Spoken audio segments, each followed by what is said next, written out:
রাসূল আকরাম সাল্লাল্লাহু আলাইহি ওয়াসাল্লামের জন্মদিন ঈদে মিলাদুন নবী।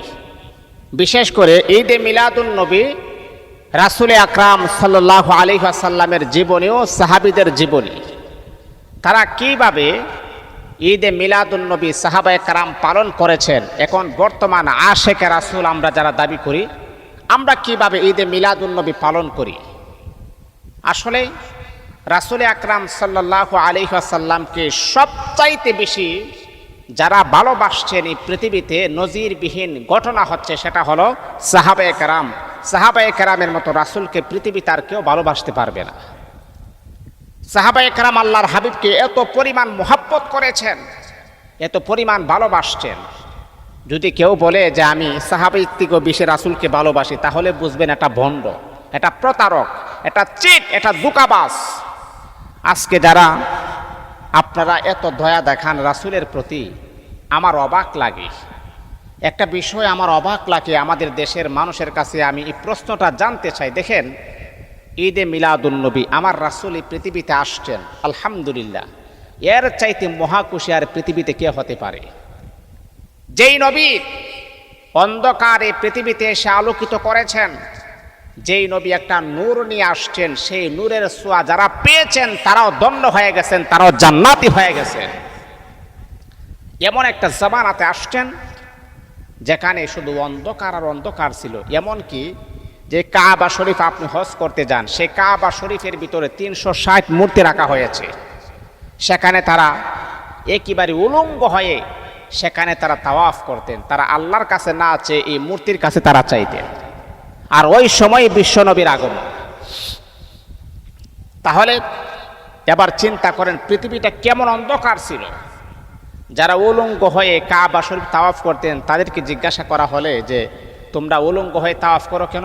আমাদের কাপড় চোপড় ময়লা থাকতে পারে, উলঙ্গ হয়ে গেলে আর কোনো ময়লা থাকে না। চিন্তা করছেন তাদের যুক্তি? দেখছেন ওই সময়ে, যেই সময়ে মানুষ কুফরিতে ভরপুর ছিল, যেই সময়ে মানুষ শিরকে ভরপুর ছিল, ওই সময় আল্লাহর হাবিব পৃথিবীতে আগমন করেছেন। আহারে, নবীর জন্মটা সাধারণ কোনো জন্ম নয়। নবীর আবির্ভাবটা আমাদের মতো আবির্ভাব নয়, এটা আমাদের সাথে তুলনা দিলেই আমাদের গুনাহ হবে। আমরা নবীর জন্ম হওয়ার আগে একটু ইতিহাসটা আমরা জানি। নবীর বাবা হলো আব্দুল্লাহ। নবীর বাবা হলো আব্দুল্লাহ, আব্দুল মুত্তালিবের ছেলে হচ্ছে আব্দুল্লাহ। তো নবীর বাবা, তার চেহারাটা একটু সুদর্শন ছিল।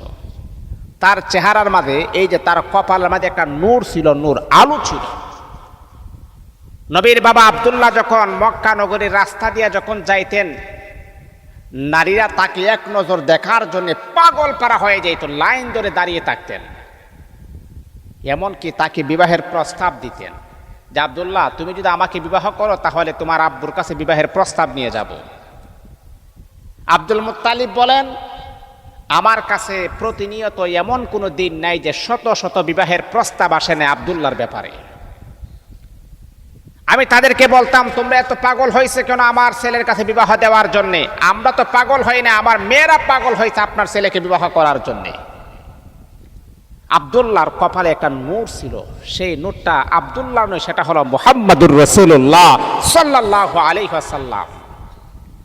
এই নূরটা থাকার কারণে তার চেহারাটা আরো গ্লেজ মারত, চেহারার সৌন্দর্য আরো বেশি বৃদ্ধি পাইত। আব্দুল্লাহ যদি মক্কা নগরে কোনো রাস্তা দিয়ে যাইতেন, মহিলারা দাঁড়িয়ে থাকতেন তাকে দেখার জন্য, তাকে বিবাহের প্রস্তাব দিতেন। আব্দুল্লাহ ঘটনাক্রমে নবীর পিতা আমেনা রাদিয়াল্লাহু তাআলা আনহা নবীর মাতাকে বিবাহ করেছেন। 3 দিন পর্যন্ত ঘর থেকে বের হন নাই। ঘর থেকে 3 দিন পরে যখন বের হয়েছেন, মক্কার মহিলারা বলে আজকে 3 দিন হয়ে গেল আব্দুল্লাহকে দেখি নাই। যখন 3 দিন পরে যখন দেখতেছে আব্দুল্লাহ আসতেছে, মক্কার মহিলারা একজন আরেকজনকে বলতেছে, এই তোরা কোথায় আসস? আজকে 3 দিন পর্যন্ত আব্দুল্লাহকে দেখা যায় না, আজকে আব্দুল্লাহ আসতেছে। কিন্তু বন্ধুরে আমার, ভিন্ন রকমের চিত্র দেখা দিল। যেই সমস্ত নারীরা আব্দুল্লাহর চেহারা দেখার জন্যে, এক নজর আব্দুল্লাহর চেহারা দেখার জন্যে পাগল পারা ছিলেন, তারা হা করে তাকিয়ে থাকতেন। ওই সমস্ত নারীরা যখন আব্দুল্লাহকে দেখার জন্যে রাস্তায় যখন দাঁড়িয়ে গেল, এক নজর আব্দুল্লাহর চেহারার দিকে তাকাই, আর কোনো কথা নাই, তারা আবার সোজা বাড়ির দিকে রওনা হয়ে যায়। আর আব্দুল্লাহর চেহারার দিকে তাকাই না। বিশ্ব নবীর বাবা আব্দুল্লাহ অবাক হয়ে গেলেন। যেই সমস্ত নারীরা আমাকে দেখার জন্য হা করে তাকিয়ে থাকতেন, তারা পলক ফালাইতো না, তারা চোখ নিচের দিকে রাখতেন না, আজকে তাদের দেখা যায় আমার দিকে একটা নজর দিয়ে তাকাইয়া দ্বিতীয়বার আর তাকাই না, তারা চলে যায়। হযরত নবীর বাবা আব্দুল্লাহ বলতেছেন, মারে ও মক্কার মহিলারা, বুঝতে পারলাম না, একটা নজর আমার দিকে তাকানোর সাথে সাথে দ্বিতীয়বার না তাকিয়ে তোমরা চলে যাবে, এটার কারণ কি? মক্কার নারীরা বলে, আব্দুল্লাহ রে, ও আব্দুল্লাহ, আমরা তোমার জন্য পাগল ছিলাম না, তোমার এই কপালের মধ্যে একটা নূর ছিল রে আব্দুল্লাহ।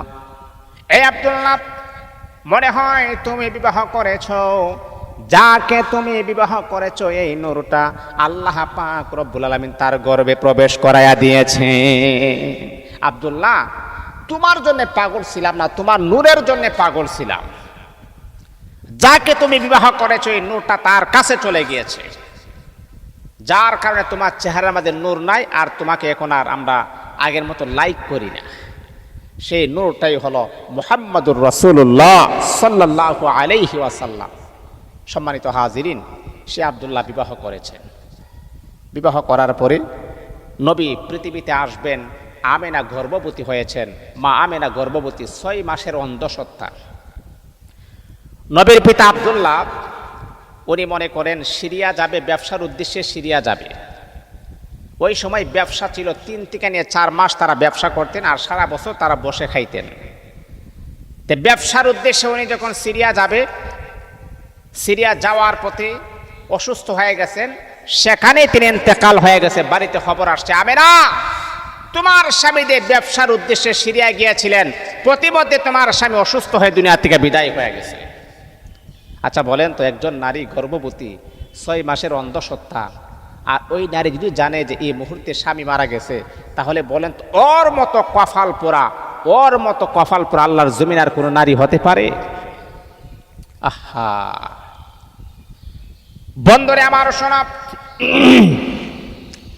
মা আমেনা রাদিয়াল্লাহু তাআলা আনহা বলেন, পৃথিবীর মানুষেরা যখন আমি সংবাদ পেলাম আমার স্বামী আব্দুল্লাহ পৃথিবীর জমিন থেকে বিদায় হয়ে গেল, একেবারে মনটা ছোট হয়ে গেল। এমনকি আমার চাইতে এত বড় পুরা কপাল মনে হয় আল্লাহর জমিনের ভিতরে আর কেউ হতে পারে না। হারি কয়েকদিন পরে আমার সন্তান পৃথিবীতে আগমন করবে।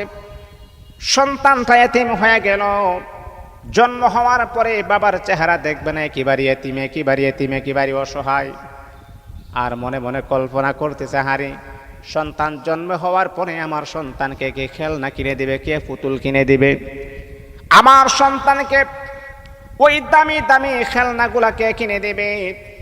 এই টেনশন করতেছে। রাতের বেলা যখন এরকম টেনশন যখন করেন, আল্লাহ পাক রব্বুল আলামিন স্বয়ং জিবরাইল আমিন ফেরেশতাকে আমিনার ঘরে পাঠায়া দিয়েছে। জিবরাইল মা আমিনা রাদিয়াল্লাহু তাআলা আনহার ঘরে চলে আসলেন।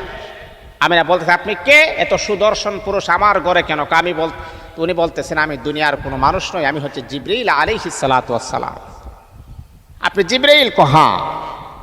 তাহলে আপনি আমার ঘরে প্রবেশ করেছেন, কারণটা কি? তো উনি বলতেছেন, আমেনা, তুমি টেনশন করতেছো, তোমার সন্তানকে কে খেলনা কিনে দিবে? এ আমেনা, তোমার সন্তানকে দুনিয়ার কোনো খেলনা কিনে দিলে হবে না।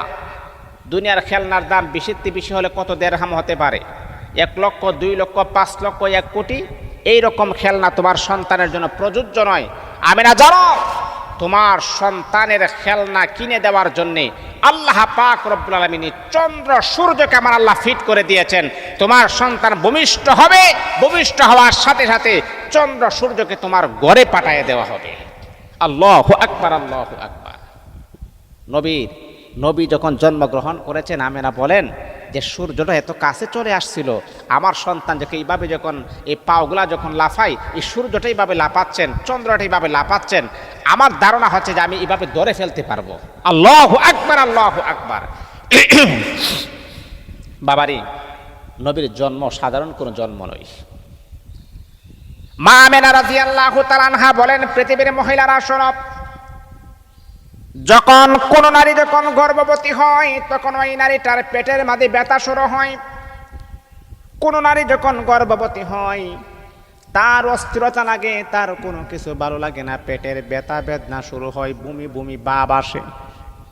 আল্লাহর রাসূলের মা আমেনা বলতেছেন, শুধু পৃথিবীর মানুষেরা আল্লাহর কসম, আল্লাহর কসম, আল্লাহর কসম কে বলি, আমার সন্তান যখন আমার পেটে চলে আসছে, একটা 12 বমির কোনো ভাব আমার আসে নাই, একটা 12 আমার কল্পনা যন্ত্রণা আমার ভিতরে আসে নাই। আল্লাহর কসম, আমার সন্তান যে আমার পেটের ভিতরে আছে বিন্দু পরিমাণ আমি একটু টের পাই নাই।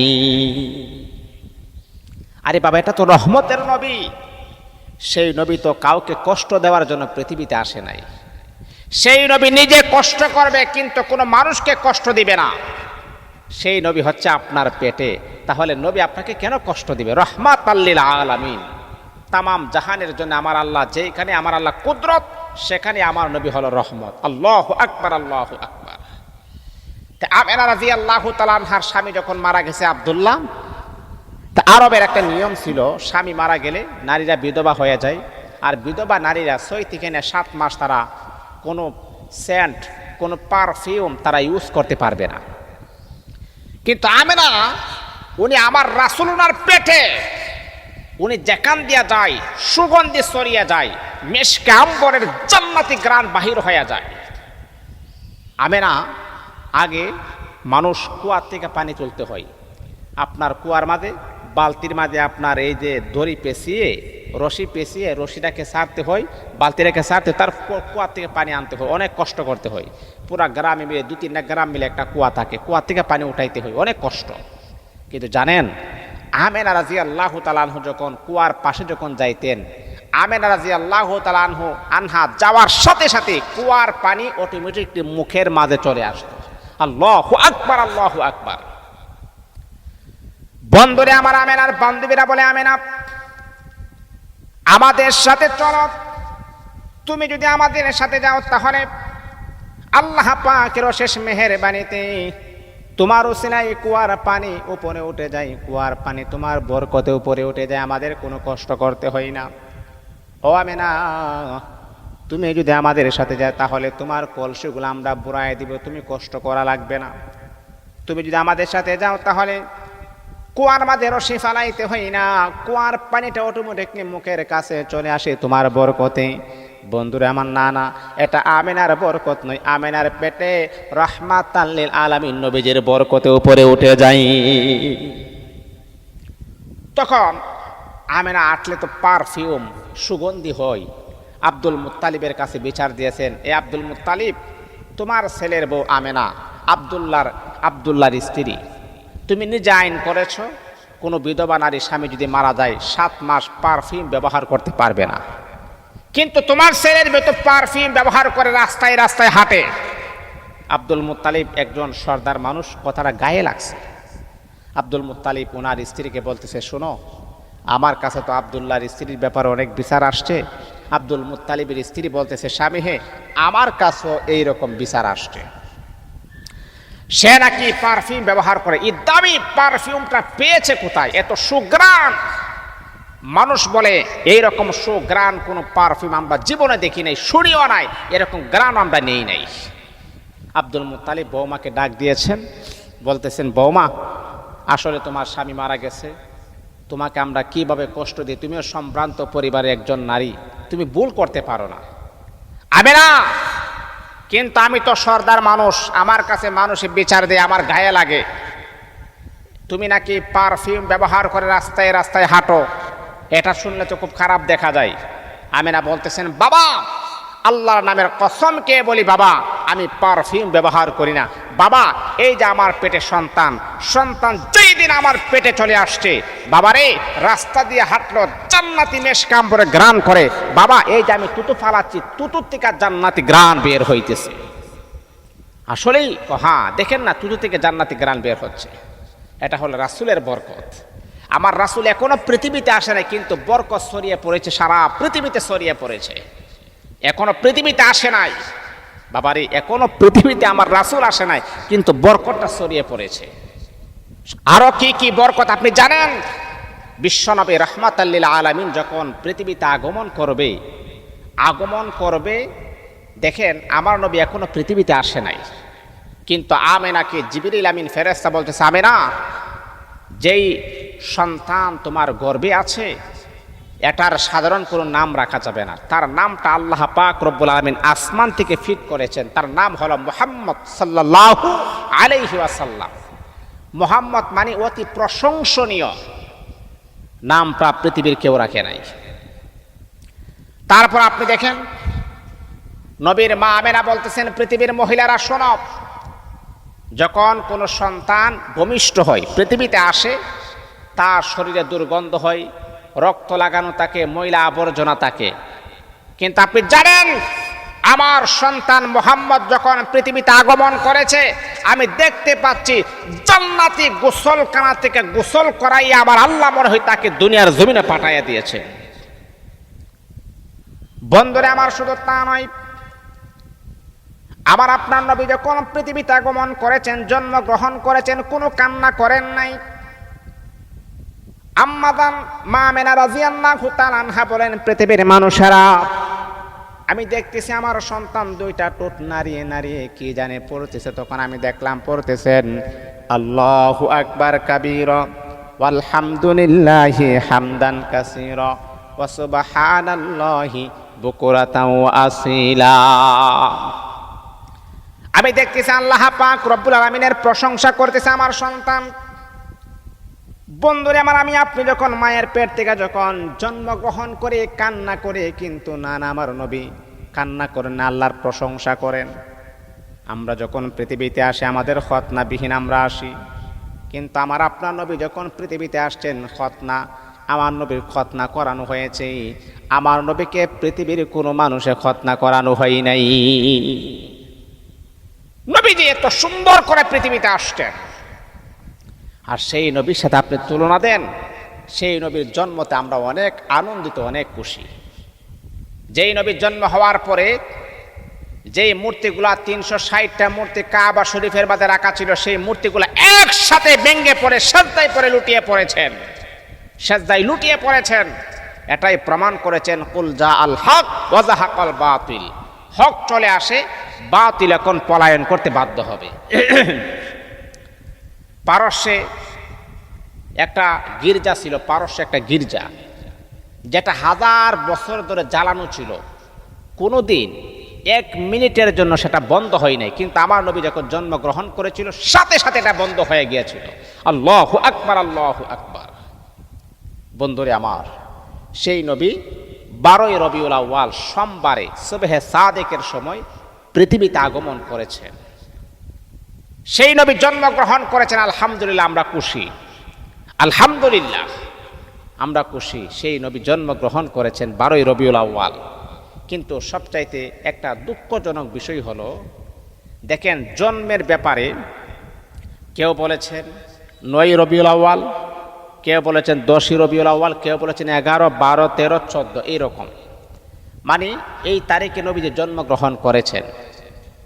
কিন্তু 12ই রবিউল আউয়াল সোমবার আমার রাসূল মৃত্যুবরণ করেছেন, এটার মাঝে কোনো দ্বিমত নাই, এটা অ্যাকসেপ্ট, এটা একেবারে গ্রান্টেড। আমার রাসূল ওই দিনেই মৃত্যুবরণ করেছেন। এখন আমার প্রশ্ন হলো, একই তারিখে জন্ম, একই তারিখে মৃত্যু, এখন আপনি একটা পালন করেন আর আরেকটা পালন করেন না, এটা তো হতে পারে না। আপনি একটা অ্যাকসেপ্ট করেন, আরেকটা অ্যাকসেপ্ট করেন, এটা তো হতে পারে না। দেখেন একটা মানুষ এত বছর পৃথিবীতে ছিল, তার কত স্মৃতি, তার কত কথা, এই মানুষটা আবার দুনিয়া থেকে বিদায় হয়ে গেছে একই তারিখে, যেই তারিখে তার জন্ম, আবার এই তারিখে তার মৃত্যু। এখন আপনার কষ্ট কোনটা লাগবে বলেন? জন্ম হয়েছে এই তারিখে, আলহামদুলিল্লাহ আপনি আনন্দিত, আবার এই তারিখে আমার নবী মৃত্যুবরণ করেছে, তাহলে আপনি কি কষ্ট সুখটাকে আপনি পালন করবেন না? বাবারে, আমার রাসূল এই মাস যেমন আনন্দের, এই মাস বড় সুখের মাস, এই মাস বড় কষ্টের মাস। এই মাসে আমার নবী, তামাম জাহানের নবী, কুল কায়নাতের নবী মৃত্যুবরণ করেছেন। আপনি আনন্দ মিছিল করলেন, এটার বিপক্ষে আমি না, এটার পক্ষে আমি। বিশ্বনবীর আগমন আমরা খুশি, এটার পক্ষে আমি। কিন্তু আমার নবী আবার এই তারিখে মারা গেছেন, একটার আনন্দ আপনি করলেন, আরেকটার সুখটা কেডা করবে?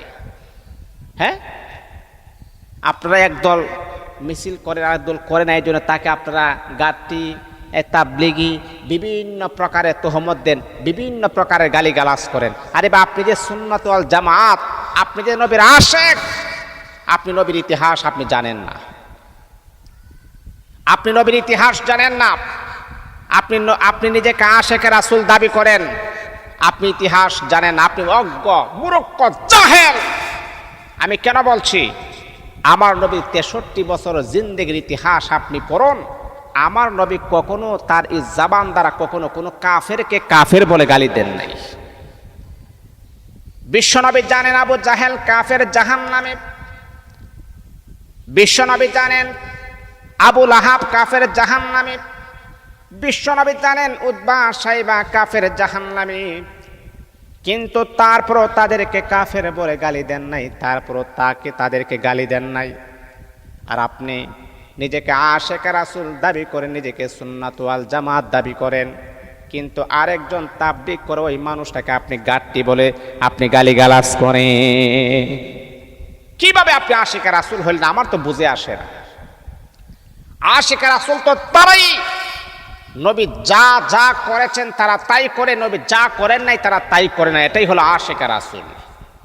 আমার নবী কখনো গালি দেন নাই, আমার নবী কখনো গালি দেন নাই, আপনি গালি দেন, তাহলে আপনি কিভাবে আশিক রাসূল হইলেন?